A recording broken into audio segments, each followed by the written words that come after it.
Hey folks, welcome back to the Chef Birdland Lab. So we have a cool little find here. I found this in a box of interesting little lantern things, which I think are pump warmers and pump warmers. Yeah, I'm not sure. I'm not sure what all these little ones are. I'll show them to you at the end if I could remember. But here we have a very cool. This is an alcohol gas or white gas. This is by Glogau's out of Chicago, and this could be turn of the century. This one here. This could be.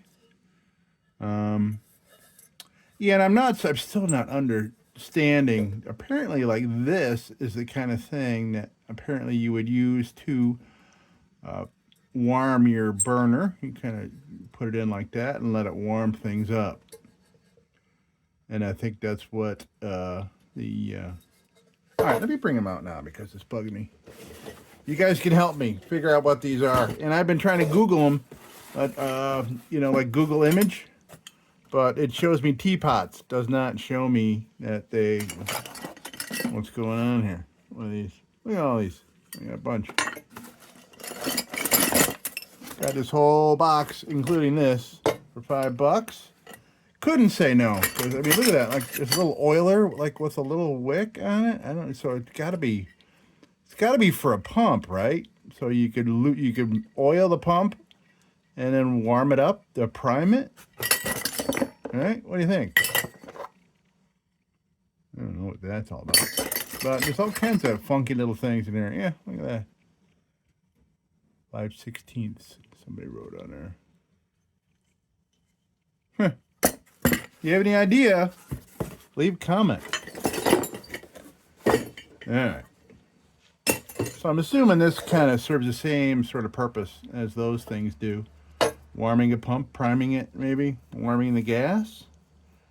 I mean, I would see like if you use diesel, because it gets all like thick when it's cold. But here's a funny thing. I found an old ad. I got to read for you what it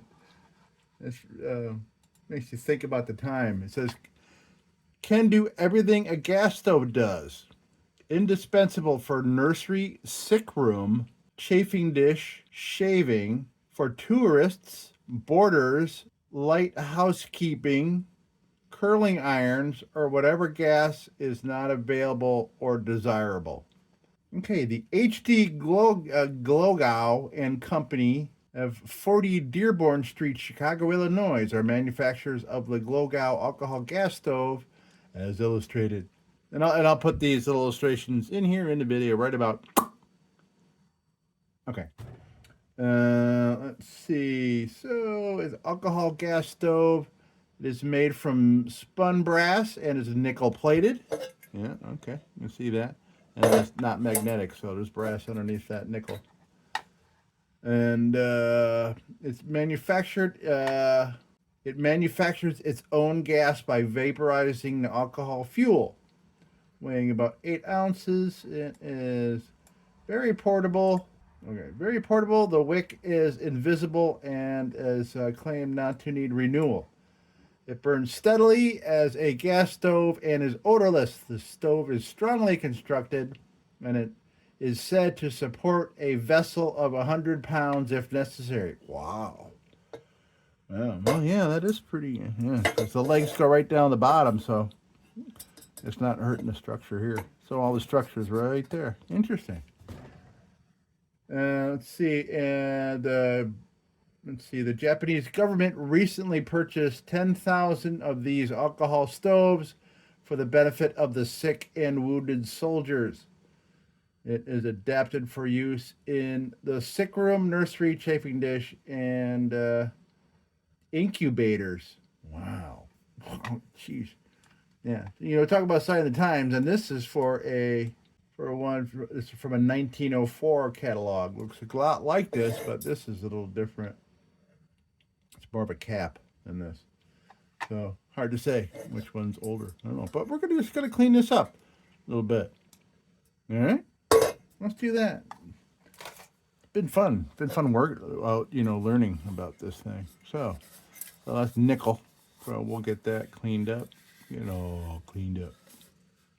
Okay, cool. And these, I wonder what these are made of. Let's see. Okay. Of course, for 100 pounds, it's got to be, right? Okay, that's brass too, or whatever. Something non-ferrous.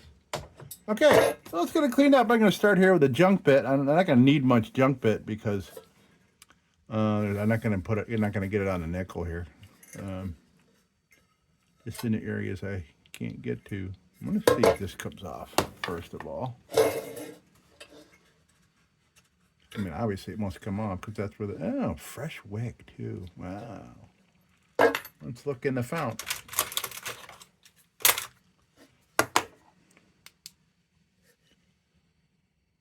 Oh, that must be the other wick. There's a whole bunch of, looks like cotton in there. So that must be the wick that, so that's like, okay, I can see because the wick doesn't burn. It just wicks the fuel up into here where it's vaporized. And that's what you need that for, to heat up your fuel and vaporize it up in here. Okay. Okay. Cool. All right. Let's get this baby cleaned up. What do you say, folks?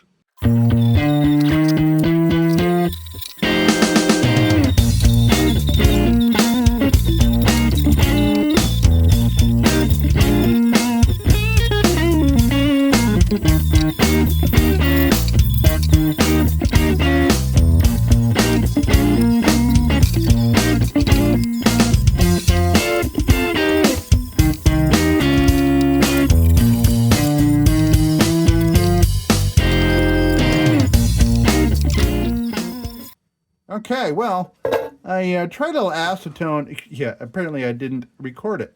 So what I just did was I just went to stop the video and I hadn't started it. So what I had done is some acetone on here to see if this grime, or I mean to see if this, all this discoloration here on the nickel is grime, from cooking stuff on it. And it got all right, some off. It got some off. Nothing miraculous or anything. But I'm contemplating doing any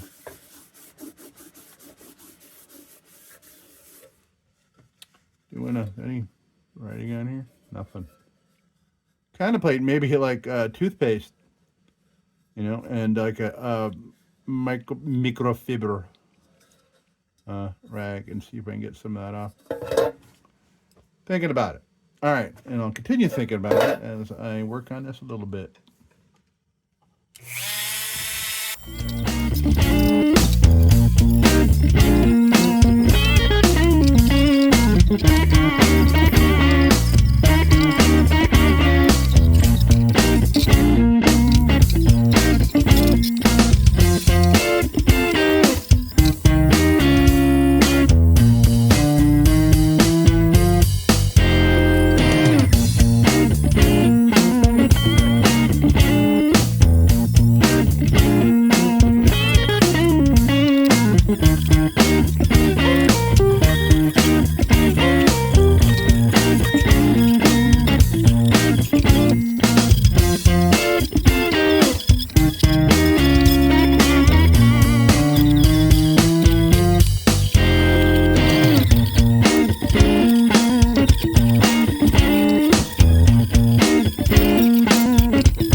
going to try real quick, and it's something that I've seen in one of my ads for when I buy my nylon bits.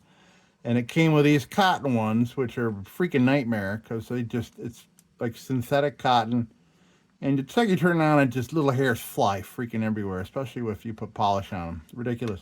But in the kit, they call this 1000 grit.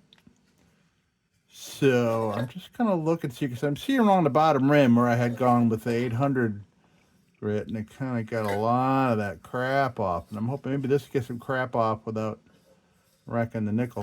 So let's see.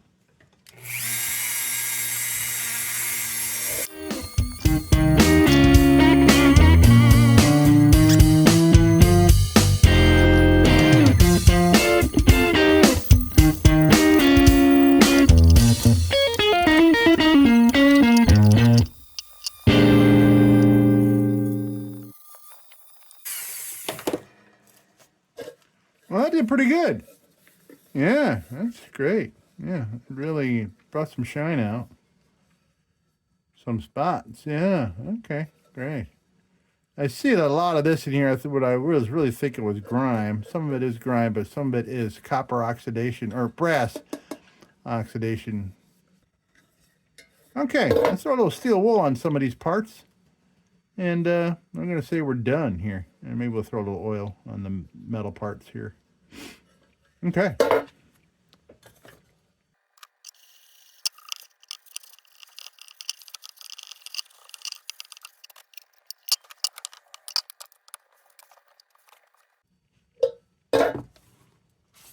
Okay, those little white hairs.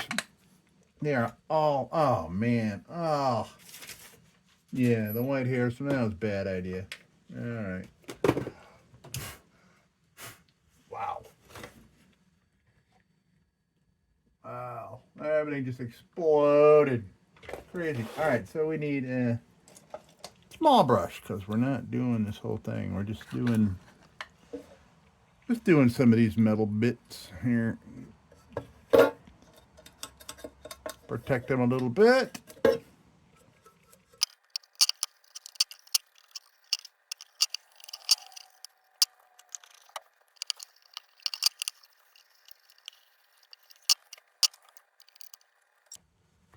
Okay, so I think there was a snuffer. I think there's a snuffer that was on here. I have a feeling that's what came on this little chain, was a snuffer. For either putting that out or something. I would assume just this. Because, yeah, okay, yeah. So let's do. Oh, that's interesting.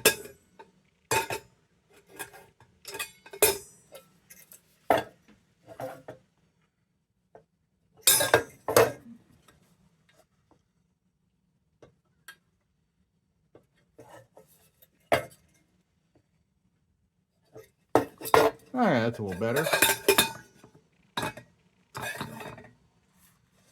Okay, it's not made for a pan this small, apparently. I think you need just something wider, otherwise, yeah. Okay. Cool. All right, so. Here we have it. Here we have our Glogau alcohol gas stove. And no snuffer. But it's all cleaned up, ready for a new home. And that's pretty cool. All right, folks, that's going to do it for this very cool little gas. I'm not going to try to fire this up. I don't have any white gas. I don't any gas of any kind. I'm not going to put gasoline in here, obviously. It's not going to be gasoline. It's just got to be a white gas, which is, I think, maybe a derivative of kerosene, maybe. I don't know. But because, you know, I like my hot and cold blast stuff. But I wanted to get it cleaned up and check it out. Very cool. I'm sure this would fire up and work right away. I mean, there's no reason why it wouldn't. All the wicks are great and brand new looking. All right, folks, that's going to do it here for Glogau of Chicago gas stove.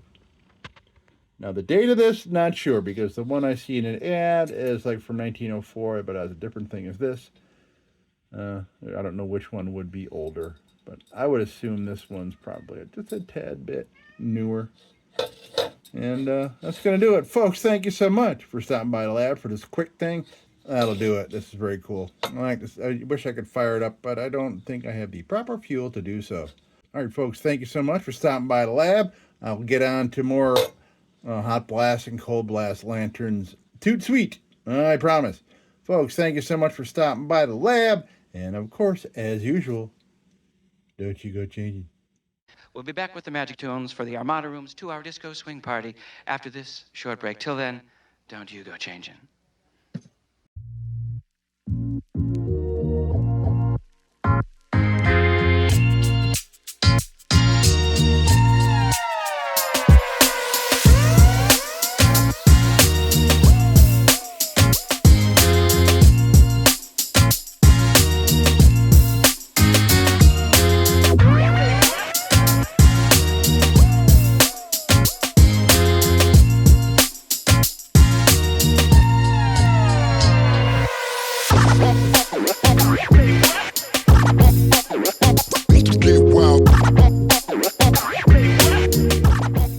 Sit, Ubu, sit. Good dog.